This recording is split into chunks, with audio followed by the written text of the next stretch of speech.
صلى الله عليه وعلى آله وصحبه وسلم.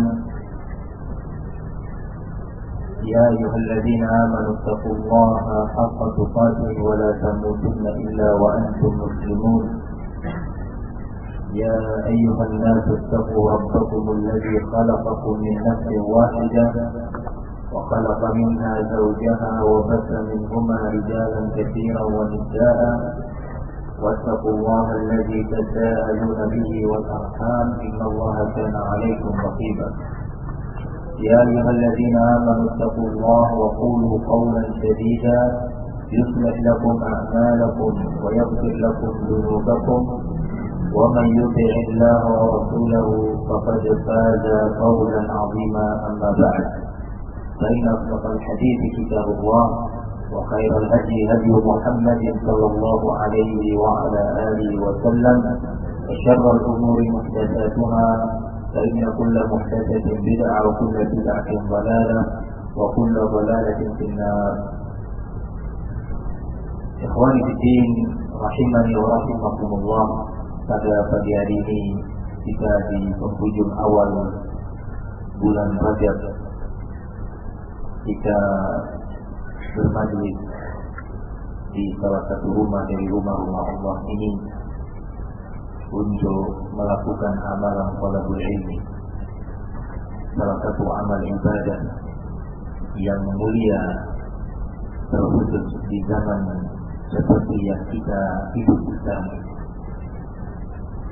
Kita bersama-sama ingin mengamalkan insyaallah perintah Nabi sallallahu alaihi wasallam dalam hadis Anas bin Malik radhiyallahu anhu yang diriwayatkan oleh Imam Ibnu Majah bahwasanya Rasulullah sallallahu alaihi wasallam bersabda, "Talabul ilmi fardhatun 'ala kulli muslim."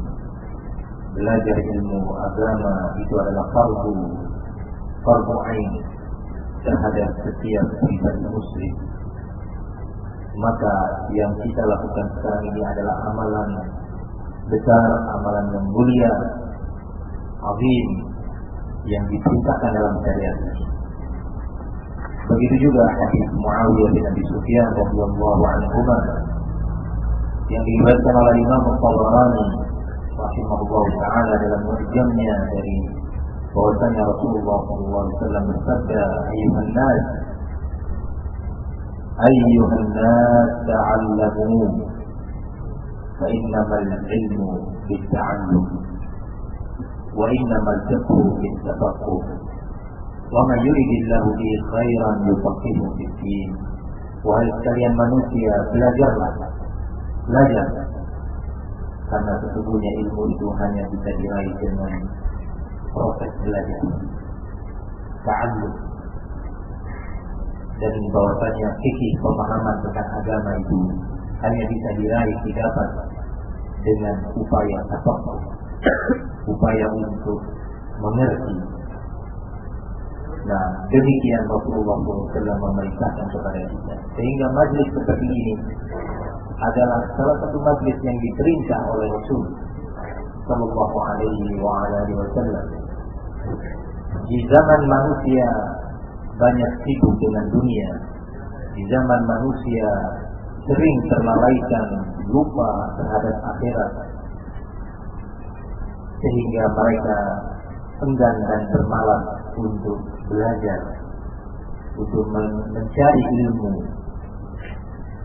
Maka majlis-majlis ilmu seperti ini adalah salah satu majlis dan salah satu ibadah yang mulia, yang besar, azim di zaman kita ini.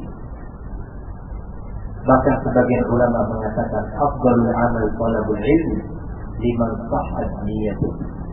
Amal termulia, amal tertinggi adalah menuntut ilmu agama, belajar ilmu agama bagi barang siapa yang benar dan lurus niatnya, ikhlas niatnya di dalam beramal talabul ilmi tersebut. Ikhwani fiddin, a'azzani Allah wa iyyakum. Namun yang ingin saya ingatkan dalam kesempatan ini adalah bila kita telah tahu bahwasanya ini adalah ibadah, amal yang sedang kita lakukan ini adalah ibadah, maka yang tak boleh lupa atau tidak sepantasnya kita lupa adalah selalu kita menjaga niat di dalam sanubari, di dalam qalbu, di dalam hati terkait dengan amalan yang sedang kita lakukan, sedang kita kerjakan ini. Begitu Rasulullah SAW mengingatkan kita untuk selalu menjaga niat. Innamal a'malu binniyat wa innamal likulli imrin ma nawa. Sesungguhnya setiap amalan itu bergantung kepada niatnya. Nah, dan setiap pribadi itu akan mendapatkan ganjaran atau pahala sesuai dengan niatnya. Maka niat ini sangat menentukan, sangat menentukan nilai amal kita. Apakah amal kita ini akan bernilai ibadah di sisi Allah, sehingga di saat ini pun kita akan mendapatkan doa para malaikat, ataukah sebaliknya, ataukah tidak, amalan kita menjadi sia-sia, tidak mengandung manfaat, tidak mendatangkan rahmat Allah, disebabkan dikarenakan niat yang ada di dalam sanubari ini. Allah Subhanahu wa taala mengatakan innama yataqabbalu Allahu minal muttaqin. Hanyalah amalan yang akan diterima oleh Allah adalah amalan yang bersumber, yang datang dari seorang yang ikhlas karena Allah Subhanahu wa taala. Ini berlaku untuk saya dan antum semuanya. Begitu Allah Subhanahu wa taala mengatakan dalam ayatnya yang lainnya, wa ma umiru illa liya'budullaha mukhlishina lahu-d-din. Dan tidaklah sekali mereka itu diperintah kecuali hanya untuk mengikhlaskan agama, mengikhlaskan amal dan ibadah bagi Allah satu-satunya, untuk Allah. Ikhwani fillah, azza Allah wa iyyakum. Begitu Rasulullah SAW mengatakan dalam hadis yang lainnya, Rasulullah mengatakan, man talabal ilma, man ta'allama ilman mimma yustagha bihi wajhullah, la yata'allamuhu illa liyusiba bihi 'aradan min ad-dunya, lam yajid 'arfal jannati yawm al-qiyamah. Barang siapa yang belajar ilmu agama yang semestinya ilmu tersebut hanya boleh atau hanya diizinkan untuk dipelajari karena Allah, namun pada kenyataannya dia belajar ilmu tersebut untuk mendapatkan sesuatu dari nilai duniawi, entah itu uang, entah itu jabatan atau posisi, atau itu juga sanjungan manusia, pujian manusia, dan yang lainnya dari berbagai nilai-nilai duniawi, maka tentu dia tidak akan mendapatkan aroma surga, aroma wangi surga, harum surga di hari kiamat nanti. Maka dari itu, amalan yang sedang kita lakukan amalan yang besar, namun dia akan tetap menjadi besar apabila kita menjaga niat. Sebaliknya amalan ini akan menjadi kecil, menjadi tak bernilai apabila kita tidak menjaga niat di dalam qalbu. Qanitin azan Allah wa iyyakum, ini yang pertama yang saya ingin ingatkan diri saya pertama, kemudian semua yang ada. Yang kedua, bahwa amalan yang sedang kita lakukan ini harus berlaku, berjalan di bawah bimbingan ilmu dari Quran dan Sunnah. Demikian semestinya. Tidak kemudian apa yang kita pelajari ini bersumber dari arah, dari akal dan hawa nafsu. Tetapi benar-benar kita harus berupaya, berusaha untuk melakukan, mengamalkan talabul ilmi ini tadi berdasarkan bimbingan ilmu Al-Quran dan Sunnah Rasul Sallallahu Alaihi Wasallam, kemudian bimbingan ajaran para sahabat Rasul Sallallahu Alaihi Wasallam. Kitab yang akan kita pelajari pada rangkaian kajian selama beberapa hari ini insyaallah adalah salah satu kitab besar karya atau yang ditulis oleh seorang imam besar, imam kaum muslimin. Kitab ini diberi judul atau nama Usul Sunnah. Kitab ini diberi nama Usul As-Sunnah. Sebuah kitab yang menjelaskan tentang pokok-pokok dasar prinsip sunnah yang wajib mesti diketahui, diyakini dan diimani oleh setiap muslim. Barang siapa yang tidak meyakini beberapa pokok dan prinsip dasar ini tadi, dikhawatirkan iman dia terancam. Nah, akidah dia keluar dari rel yang lurus, keluar dari jalan yang lurus, dari siratul mustaqim. Kitab ini ditulis oleh Imam Ahlus Sunnah Al-Imam Ahmad bin Hanbal. Demikian dikenal nama beliau, Al-Imam Ahmad bin Hanbal. Namun nama beliau yang sebenarnya adalah Al-Imam Ahmad bin Muhammad bin Hanbal bin Hilal. Ahmad bin Muhammad bin Hanbal bin Hilal Asy-Syaibani. Dari sini kita tahu bahwa Hanbal itu nama kakek beliau, bukan nama ayah. Nama ayahnya adalah Muhammad. Jadi Ahmad bin Hanbal itu Ahmad bin Muhammad bin Hanbal Asy-Syaibani. Beliau dilahirkan di negeri Baghdad.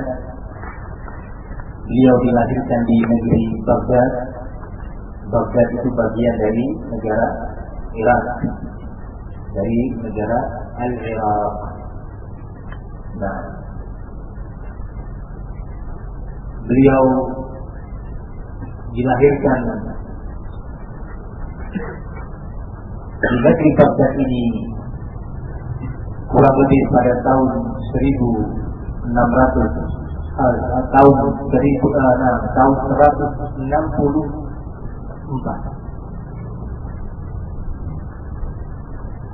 Tahun 164 Hijriah.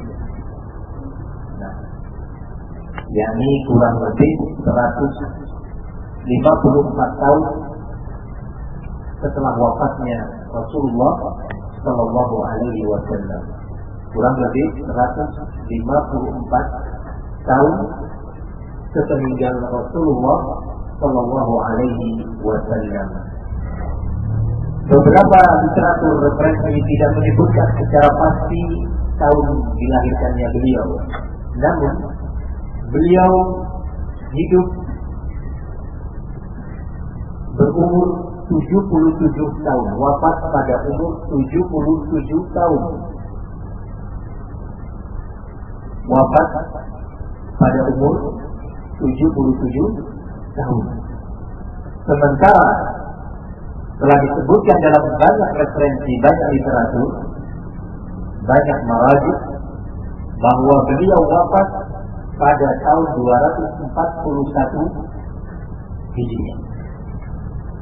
Pada tahun 241 Hijriah. Nah, tepatnya pada 12 hari bulan Rabiul Awal. 12 hari bulan Rabiul Awal 241 Hijriah.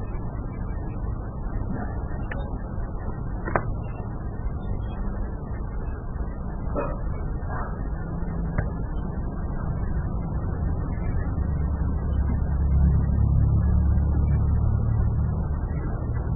di negeri Baghdad. Itulah Al-Imam Ahmad bin Muhammad bin Hanbal bin Hilal bin Asad Al-Syaibani rahimahullah ta'ala. Beliau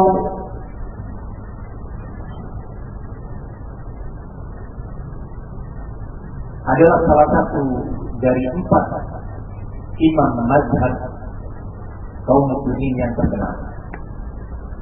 Setelah mazhab Al-Hanafi, kemudian Al-Maliki, kemudian Al-Syafi'i, kemudian Al-Hanbali. Salah satu dari 4 imam mazhab yang terkenal di tengah-tengah muslimin. Beliau adalah murid daripada Imam Syafi'i. Beliau adalah murid daripada Imam Asy-Syafi'i. Nah, namun disebutkan bahwa Imam Syafi'i dalam beberapa periwayatan hadis berguru belajar kepada Imam Ahmad bin Hanbal. Dalam beberapa periwayatan hadis, Imam Ahmad bin Idris Asy-Syafi'i belajar kepada Imam Ahmad bin Hanbal. Nah, demikian para ulama. Imam Ahmad bin Hanbal rahimahullah banyak dipuji oleh para ulama. Bahkan Imam Syafi'i sendiri, guru dari beliau, guru Imam Ahmad, ustaz dari Imam Ahmad, syekh dari Imam Ahmad, memuji beliau dengan mengatakan, kharajtu min Baghdad wa ma khalaqtu biha afqah wa azhad wa awra wa a'lam min Ahmad bin Hanbal. Aku keluar meninggalkan negeri Baghdad sebelum pindah ke negeri Mesir. Tidaklah aku tinggalkan seorang di negeri Baghdad yang lebih faqih, lebih zuhud terhadap urusan dunia, menjauh dari dunia, lebih wara di dalam keagamaannya, berhati-hati di dalam beramal, dan lebih berilmu tentang Islam dibandingkan Imam Ahmad bin Hanbal. Tidak ada seorang pun yang lebih dari dia di negeri Baghdad ketika aku keluar meninggalkan negeri Baghdad. Demikian Imam Syafi'i memuji Imam Ahmad rahimahullah. Ini adalah sebuah pelajaran penting bagi kita semuanya. Bagaimana dahulu para imam tersebut saling mencinta, saling menyayang. Sumber ilmunya adalah satu. Yang ini mengambil ilmu, belajar dari yang itu pun juga belajar dari yang itu. Berbeda dengan kita di zaman ini. Seolah-olah barang siapa yang bermadzhab Syafi'i, dia anti terhadap yang bermadzhab Hanbali. Dan sebaliknya, yang bermadzhab Hanbali seolah-olah bukan saudara orang yang bermadzhab Syafi'i. Tidak demikian. Tidak demikian para ulama terdahulu. Mereka saling mencinta, saling menyayang.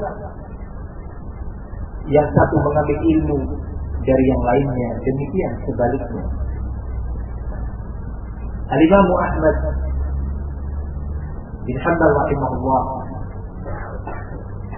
disebutkan dalam berbagai kitab biografi atau tarjamah para muhadditsin bahwa dalam sejarah Islam disebutkan, kata Imam Maimun bin Mihran, a'azzallahu al-Islam bi Abi Bakr yawm al-Riddah wa bi Ahmad bin Hanbal yawm al-Mihnah. Allah Subhanahu wa taala memuliakan Islam ketika maka banyak manusia, ramai manusia menjadi murtad. Ketika itu dengan adanya Abu Bakar As-Siddiq yang dengan kokoh, tegas, amar ma'ruf nahi munkar, menyelamatkan banyak orang dari kemurtadan, dari riddah. Pada waktu itu sepeninggal Rasul Sallallahu Alaihi Wasallam, dan Allah memuliakan Islam dengan sebab Imam Ahmad bin Hanbal. Beberapa ratus tahun setelah itu, kurang lebih 150 tahun setelah itu, dengan atau dalam peristiwa Al-Mihnah yang dikenal dengan Al-Mihnah, yaitu fitnah kaum Mu'tazilah yang memaksakan kepada masyarakat bahwasanya Al-Quran itu bukan kalam Allah, bahwasanya Al-Quran itu adalah makhluk, bukan kalam Allah. Maka Imam Ahmad dengan kokoh sabar mempertahankan akidah yang datang dari Rasul dan para sahabatnya, bahwasanya Al-Quran itu adalah kalam Allah dan bukan makhluk. Demikian secara ringkas tentang Al-Imam Ahmad bin Hanbal rahimahullah, penulis dari kitab Ushul Sunnah yang akan kita kaji dalam beberapa hari ini insyaallah taala. Kitab Ushul Sunnah ini, kitab Ushul Sunnah ini diriwayatkan oleh beberapa ulama dengan sanad yang berbeda-beda. Sanad itu rangkaian periwayatan, rangkaian perawi yang meriwayatkan kitab ini dari guru ke murid, ke murid, ke murid, ke murid, dengan berbeda sanad yang banyak, karena murid Imam Ahmad banyak dan tersebar pada waktu itu di berbagai negeri. Di antara atau dari semua sanad ini tadi bertemu menjadi satu pada seorang perawi hadis, salah seorang ulama murid dari Imam Ahmad yang bernama Abdus bin Malik Al-Attar. Abdus bin Malik Al-Attar. Siapa Abdus bin Malik Al-Attar? Dia adalah murid Imam Ahmad yang meriwayatkan kitab Ushul Sunnah dari beliau. Kemudian setelah itu tersebar. Nah, paham makna tersebar ya? Tersebar. Di antara para ulama yang meriwayatkan kitab ini secara sanad adalah Al-Imam Al-Lalikai. Al-Imam Al-Lalikai yang hidup 200 tahun lebih dari masa wafat Imam Ahmad. Al-Lalikai dalam kitabnya Ushul I'tiqad Ahli Sunnah meriwayatkan kitab ini sampai kepada Abdus bin Malik Al-Attar dari Imam Ahmad bin Hanbal. Begitu juga yang kedua, Al-Imam Muhammad yang kedua yang meriwayatkan kitab ini, Muhammad bin Abi Ya'la. Muhammad bin Abi Ya'la dalam kitabnya Tabaqat Al-Hanabilah, dalam kitabnya Tabaqat Al-Hanabilah, sebuah karya kitab yang menjelaskan tentang nama-nama para ulama, keilmuan, periwayatannya, yang dikenal dengan nama Tabaqat Al-Hanabilah, yakni tingkatan-tingkatan para ulama bermadzhab Hambali. Siapa saja ulama yang bermadzhab Hambali, kapan lahir, kapan wafat, bagaimana keilmuannya, hadis-hadis yang diriwayatkannya, guru-guru dia siapa. Ini kitab Tabaqat Al-Hanabilah. Ada kitab Tabaqat Al-Syafi'iyah, ada kitab lagi Tabaqat Al-Malikiyah. Nah, untuk dikenalkan kepada kita dimaklumkan kepada kita siapa ulama Hanabilah, siapa ulama Syafi'iyah, siapa ulama Malikiyah. Nah, jazahumullahu khairan, mereka telah menulis itu, bagi kita penting sekali. Kitab Tabaqat Al-Hanabilah karya siapa? Muhammad bin Abi Ya'la. Beliau juga meriwayatkan kitab Usul Sunnah ini dengan sanadnya sampai kepada siapa tadi? Abdul bin Malik Al-Attar dari Imam Ahmad. Dan di situ masih ada beberapa periwayatan lainnya. Ada sebuah manuskrip nuskhah yang ditahqiq oleh Syekh Muhammad Nasiruddin Al-Albani rahimahullah selain dari sanad ini juga. Sehingga dengan itu kita tahu bahwa kitab Usul Sunnah ini memang benar-benar karya Imam Ahmad karena telah disebutkan dalam berbagai kitab-kitab. Kitab yang mungkin sangat sederhana dan tipis ini kecil ini. Ya. Ini diriwayatkan oleh para ulama besar dalam kitab-kitab besar mereka. Bahwa Imam Ahmad telah menulis. Nah, kitab ini yang ada di hadapan kita walaupun nampak kecil, sederhana, namun isi dari kitab ini sangat luas. Isi dari kitab ini luas sekali pembahasannya. Oleh karena itu para ulama dari waktu ke waktu, dari masa ke masa, mereka menjelaskan, mensyarah kitab ini. Ikhwani fiddin, azani Allah wa iyyakum, itulah secara ringkas pengenalan tentang kitab Usul Sunnah karya Imam Ahmad. Kita sudah mengenal bagaimana riwayat kitab ini, dan kita juga mengenal siapa penulisnya dan siapa nama beliau yang sebenarnya. Kemudian kita akan memasuki isi daripada kitab ini. Berkata Imam Al-Mubajjal Ahmad bin Muhammad bin Hanbal bin Hilal Al-Shaybani Al-Marwazi Al-Baghdadi rahimahullah ta'ala, usul sunnati indana التمسك بما كان عليه أصحاب رسول الله صلى الله عليه وسلم والاقتداء بهم. Ini bagian pertama. Kata Imam Ahmad, usul sunnah. Usul itu adalah kata jamak, tunggalnya aslun. Usul itu adalah kata jamak, tunggalnya adalah aslun. Apa itu usul atau aslun? Kita penting mengenal makna lughawi agar membantu kita untuk memahami makna yang dimaksud oleh beliau. Aslun itu maknanya adalah ma yubna alaihi ghairuhu, sesuatu fondasi. Apa bahasa Malaysia? Fondasi. Asas. Nah, yang dibangun di atasnya bangunan lainnya. Jadi fondasi dibangun tembok, kemudian dibangun lagi bangunan berikutnya. Asas ini diberi nama aslun, yang jamaknya apa tadi? Usul. Jadi ini kita paham apa itu makna usul sunnah. Usul sunnah itu artinya adalah asas sunnah, dasar fondasi sunnah.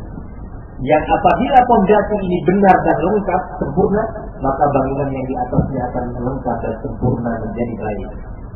Namun apabila fondasi ini tidak baik, tidak kokoh, tidak kuat, maka berbagai amalan, berbagai akidah dan iman yang dibangun di atasnya akan menjadi lemah dan mudah untuk roboh, untuk jatuh. Sekarang yang akan dijelaskan oleh Imam Ahmad adalah usul sunnah. Sunnah itu banyak, beragam, tetapi yang akan dijelaskan oleh beliau adalah apa tadi? Usul sunnah atau asas sunnah, fondasi dasar dari sunnah. Barakallahu fikum. Karena kita tahu bahwa usul itu bermakna asas. Di sini ada sebuah peringatan bagi kita agar kita benar-benar bersungguh-sungguh untuk memperhatikan fondasi ini. Boleh atau silakan bangunan di atas nampak indah, nampak menarik, namun dia tidak akan berlaku lama, dia tidak akan berjalan lama, dia akan roboh, lemah. Maka dari itu betapa penting kita membenahi, membina, membangun asas yang kuat dan kokoh, tepat sesuai dengan yang diletakkan oleh Rasul. Asas itu di samping dia harus kokoh, harus kuat, dia juga harus persis tepat bentuknya sesuai dengan bangunan asas yang diletakkan oleh siapa? Rasul sallallahu alaihi wasallam. Jika Rasul meletakkan bangunan asas berbentuk seperti ini, begini asas itu, maka kita pun harus membangun asas itu pun demikian pula. Jangan sampai kita membangun asas begini dan begini, maka akan roboh bangunan Islam kita. Demikian Rasulullah menyerahkan kepada kita, memberikan bina atau bangunan asas lengkap, sempurna dan kokoh. Maka kita pun sebagai umatnya mesti wajib meniru asas atau usul yang dibangun atau dibina oleh Rasulullah Sallallahu Alaihi Wasallam. Ikhwan fillah, a'azzani Allah wa iyyakum. Beliau mengatakan usul sunnah indana, fondasi atau asas sunnah. As-sunnah, kalau kita sudah paham makna usul, kita akan mengerti sekarang makna as-sunnah. As-sunnah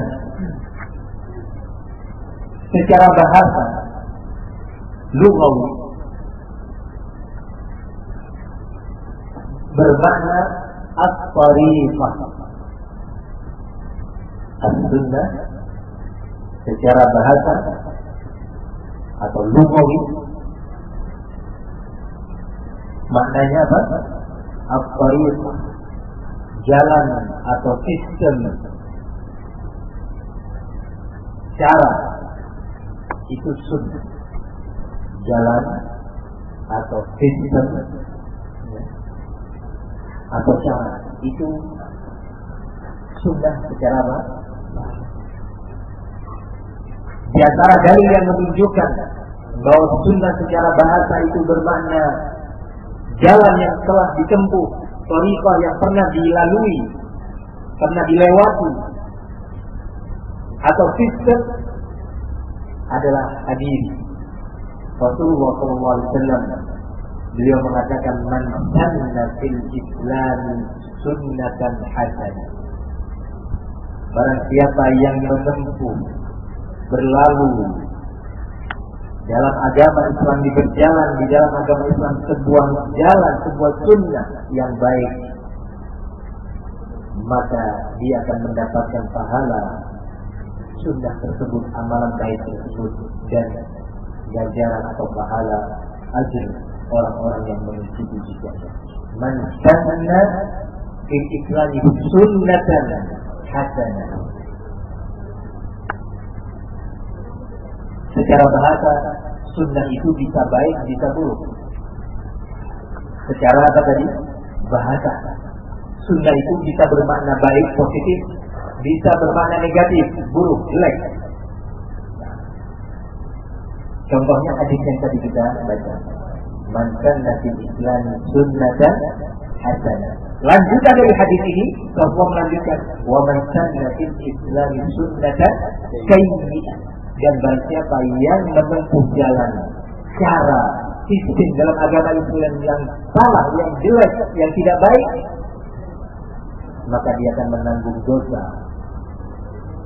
sunnah yang jelek tadi dan dosa orang-orang yang mengikuti jejaknya. Berarti secara bahasa, sekali lagi, secara bahasa sunnah itu bisa berarti baik, positif, bisa berarti buruk atau negatif. Demikian hadis yang lainnya Rasulullah menyatakan, la tattabi'unna sunana man kana qablakum shibran bi shibrin wa dira'an bi dira' hatta law dakhalu jufra dhabbin la dakhaltumuh. Qulna al-yahud wan nasara ya Rasulullah. Qala faman? Pasti kalian ini akan mengikuti sunnah-sunnah, jalan-jalan, cara-cara, sistem-sistem orang-orang yang sebelum kalian. Sejengkal demi sejengkal. Bahasa Malaysia sejengkal? Ya. Sehasta demi sehasta. Sampai-sampai kalau mereka masuk ke lubang seekor binatang yang bernama Adzab. Ya. Kata orang Indonesia Jawa, tapi ternyata berbeda antara Jawa dengan Adzab. Nah, Adzab hidupnya di padang pasir. Sampai-sampai kalau mereka masuk ke lubang seekor hewan yang bernama Adzab, pasti kalian akan mengikuti jejak mereka, jejak sunnah mereka, sistem mereka. Kata para sahabat, siapa mereka ya Rasul? Apakah yang kau maksud adalah Yahudi dan Nasara? Ya, siapa lagi kalau bukan Yahudi dan Nasara? Kalian akan mengikuti sunnah mereka. Nah, ini makna sunnah secara bahasa. Namun makna sunnah secara istilah ketika disebutkan dalam beberapa hadis Rasul Shallallahu Alaihi Wasallam atau perkataan para ulama, kata sunnah itu maknanya adalah segala yang datang dari Rasul Shallallahu Alaihi Wasallam, baik dalam bentuk perkataan, ucapan, ataupun dalam bentuk perbuatan. Perbuatan Rasul terkait dengan ibadah-ibadah, sholat, haji, puasa, ataupun terkait dengan yang ketiga, takrir, pembenaran Rasul Sallallahu Alaihi Wasallam terhadap perkataan atau perbuatan sahabatnya. Misalnya, ada sahabat berkata demikian di hadapan Nabi, kemudian Rasulullah diam.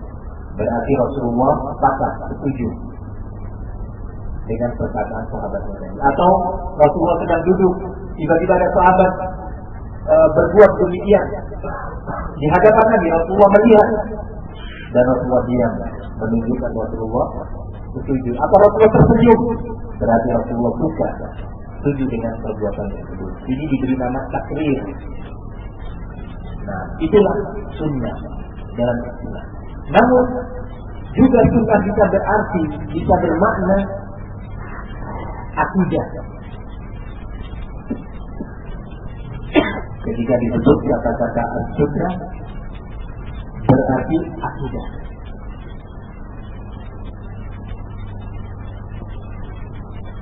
Prinsip atau sistem yang tadi kita sebutkan dalam makna lughawi. Dari sini kita akan memahami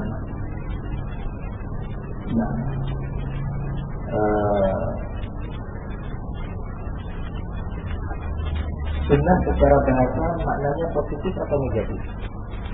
Secara bahasa sudah bisa positif, bisa negatif, bisa khair, bisa syar. Nah, bukan menyebutkan dalil walaupun dengan makna bahwa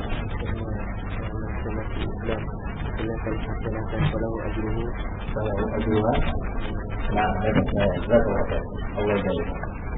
Hadis mantan dan Islam sunnatan hasanah, kemudian disebutkan wa mantan dan Islam sunnatan sayyi'ah. Nah, ada dari lain yang menunjukkan bahwa sunnah bisa bermakna negatif. Dari lain mungkin walaupun secara makna.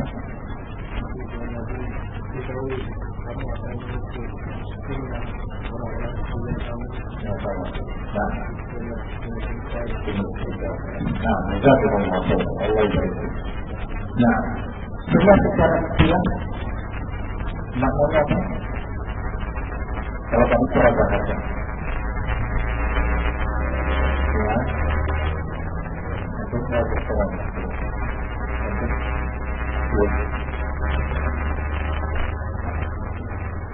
bisa bermakna akidah. Ya, benar. Yang kedua bisa bermakna apa?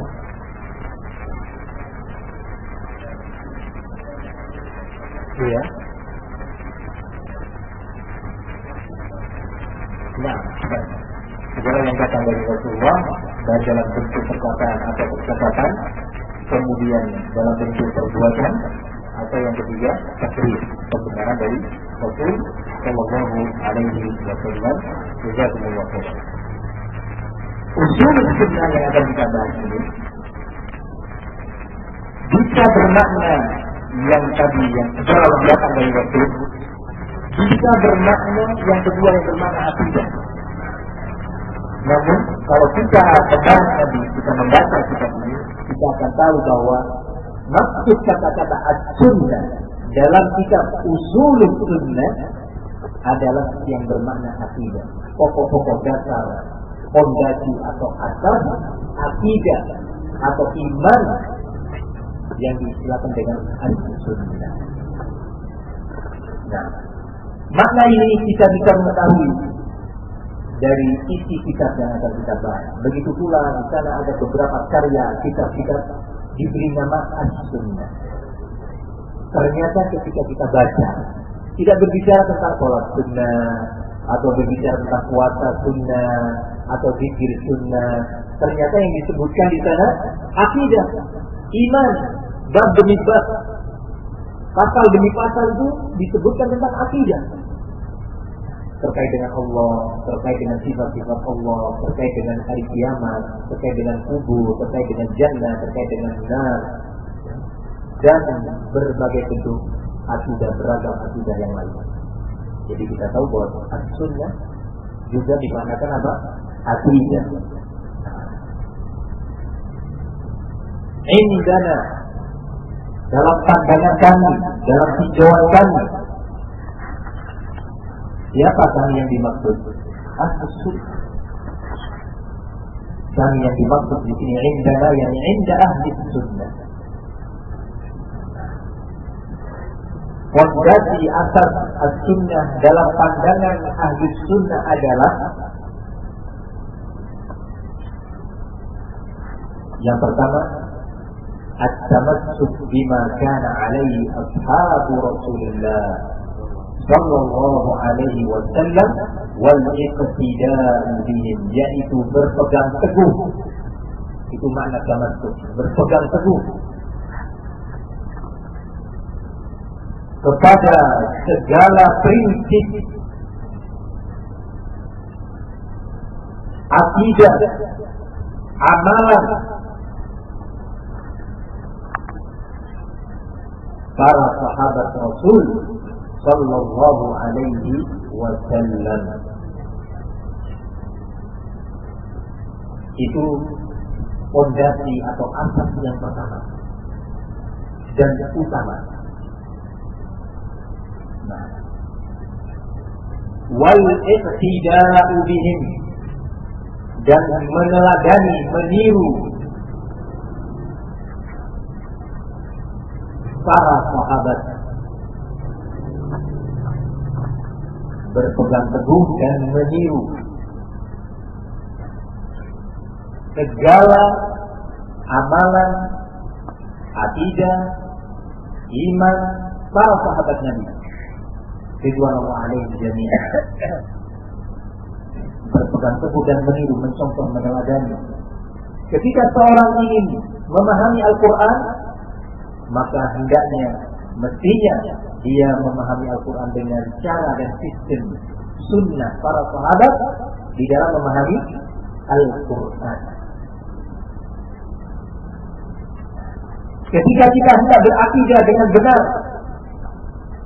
kita yakin masing-masing kita ingin berakidah dengan benar dan baik, tepat di atas siratal mustaqim. Setiap muslim pasti punya keinginan demikian. Pasti punya keinginan akidah yang dia yakini adalah lurus di atas siratal mustaqim. Setiap muslim.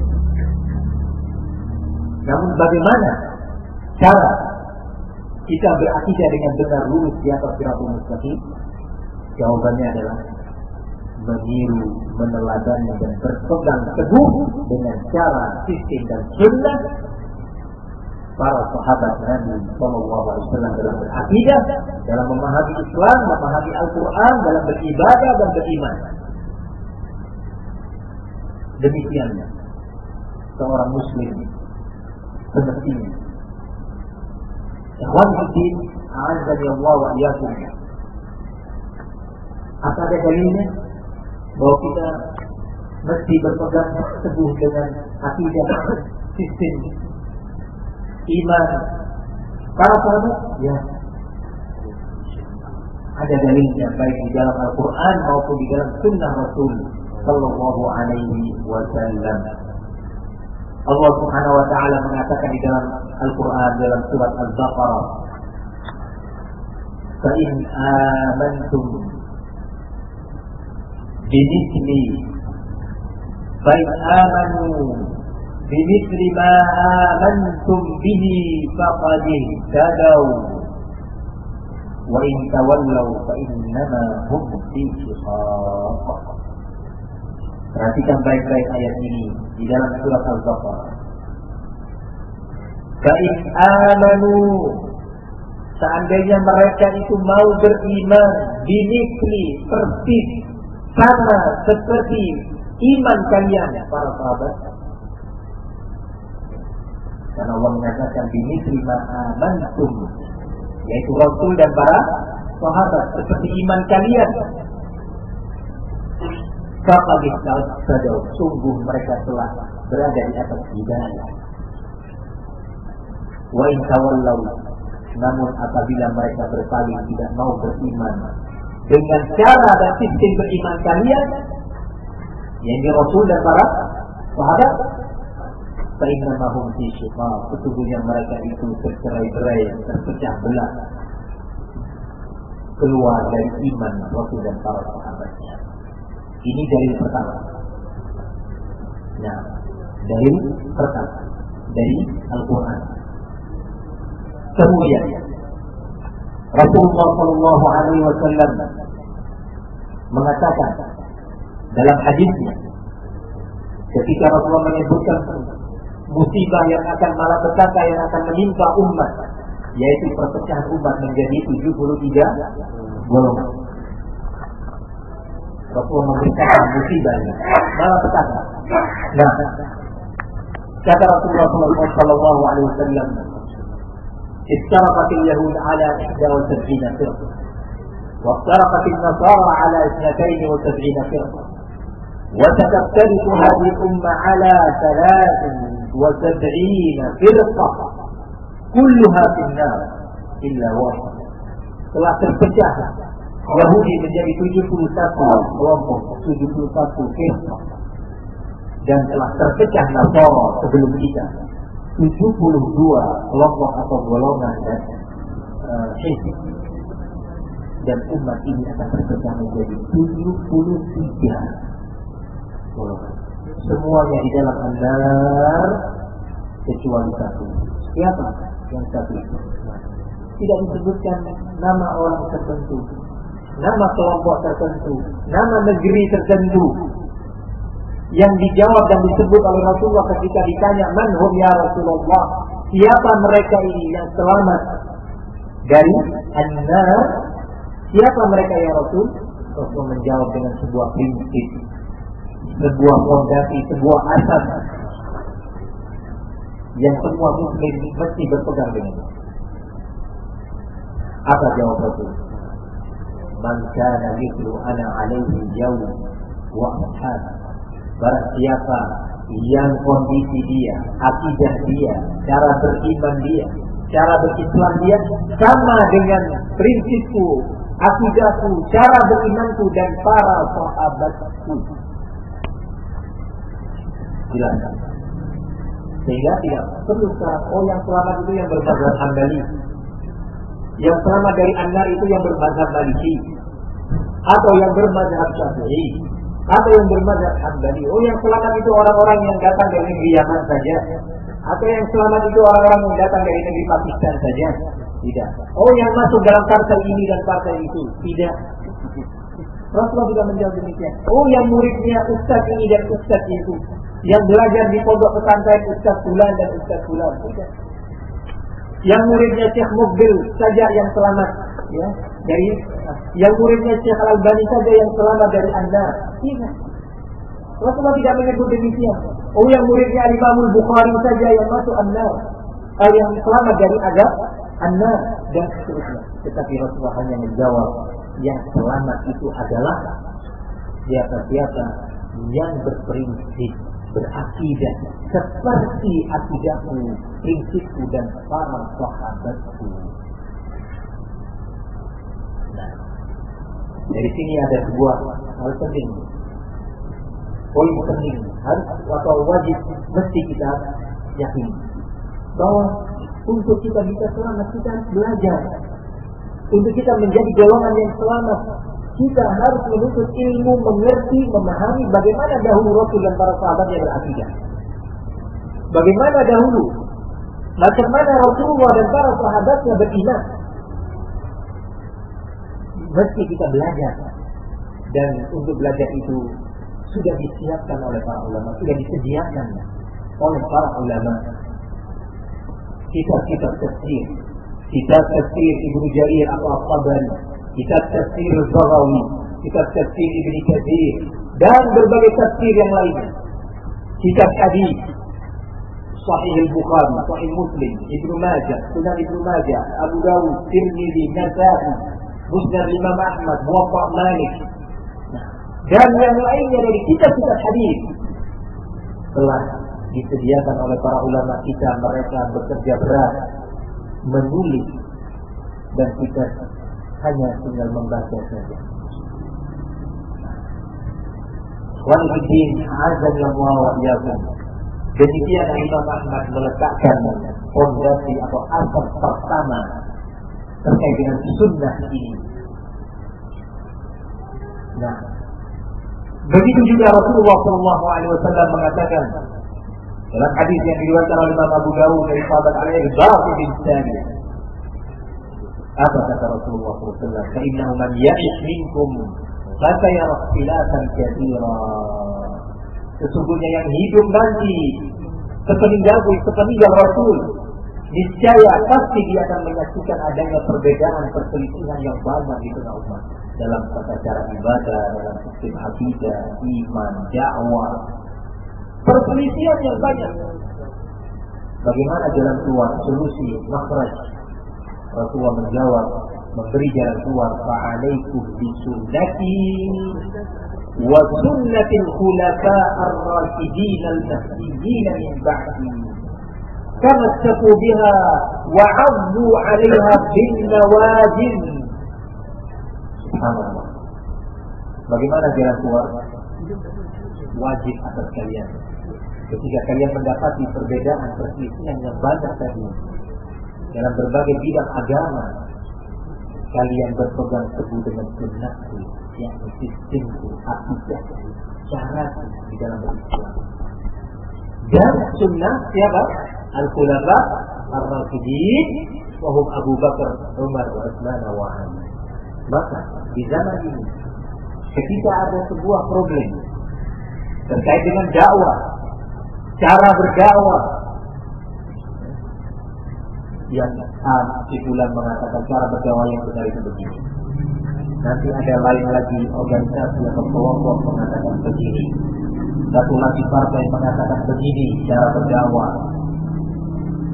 Maka Rasulullah menjawab bagaimana? Alaikum bi sunnati. Ditinjau, dikoreksi, diperiksa kembali. Apakah Rasul memberi contoh seperti ini?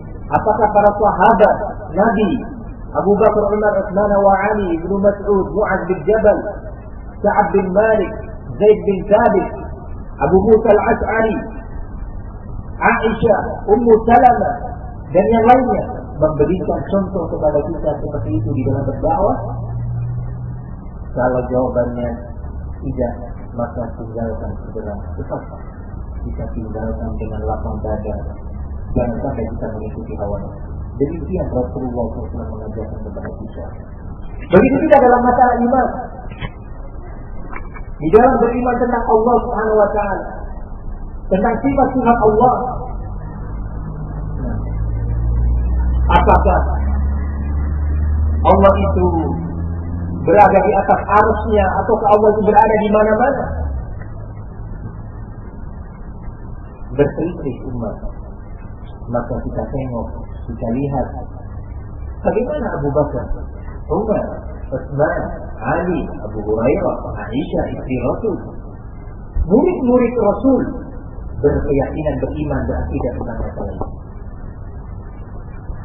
Dan jangan kita keluar dari bimbingan mereka. Pegang teguh. Waliddin, a'azzani Allah wa iyyakum. Nah,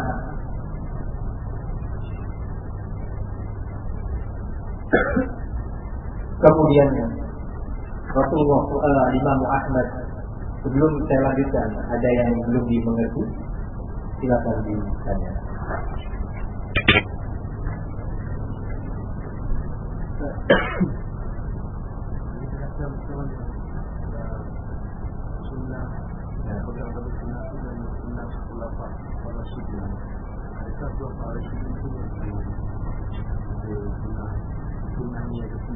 Nah, pertanyaannya baik sekali. Rasulullah menyatakan alaikum bi sunnati wa sunnatil khulafa ar-rasyidin. Apakah para khulafa ar-rasyidin tadi punya sunnah tersendiri? Jawabannya adalah tidak. Sunnah khulafa ar-rasyidin adalah mengikuti jejak, meneladani, meniru sunnah Rasul sallallahu alaihi wasallam. Namun mungkin saja seorang memahami sunnah Rasul dengan salah, berbeda di dalam memahami beberapa poin sunnah. Maka di saat seperti itu kita harus kembali berpegang kepada cara khulafa ar-rasyidin memahami sunnah tersebut. Bagaimana para khulafa ar-rasyidin memahami sunnah tersebut, sehingga sunnah khulafa ar-rasyidin itu pada dasarnya adalah sunnah Rasul sallallahu alaihi wasallam, karena mereka memahami dan mengamalkan sunnah Nabi sallallahu alaihi wasallam. Nah,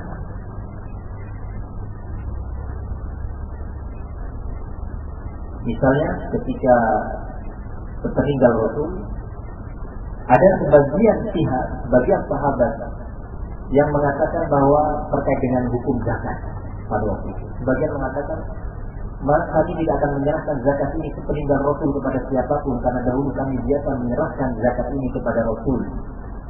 Setelah Rasulullah wafat tidak. Ya. Karena memang kata sebagian ini dipahami bahwa zakat itu hanya boleh diserahkan kepada Rasul. Maka Abu Bakar As-Siddiq, khulafa ar-rasyidin yang pertama, Al-Khalifah ar-Rasyid yang pertama, mengatakan seluruh zakat yang dahulu telah diserahkan kepada Rasul, maka setelah Rasulullah wafat, zakat itu diserahkan kepada Khalifah. Maka jawaban dan penjelasan dari Abu Bakar As-Siddiq menyelesaikan khilaf. Yang tidak mau masih tetap, maka para sahabat sepakat pada waktu itu untuk memerangi mereka yang menolak menyerahkan zakatnya. Bersatu mereka di bawah perintah atau amr atau petunjuk dari Abu Bakar As-Siddiq. Nah, demikian seterusnya. Baru kita lanjutkan. Sudah berapa menit kita? Sudah 1 jam. Bagian pertama itu kita cukupkan sampai di sini. Insyaallah kita lanjutkan pada bagian kedua.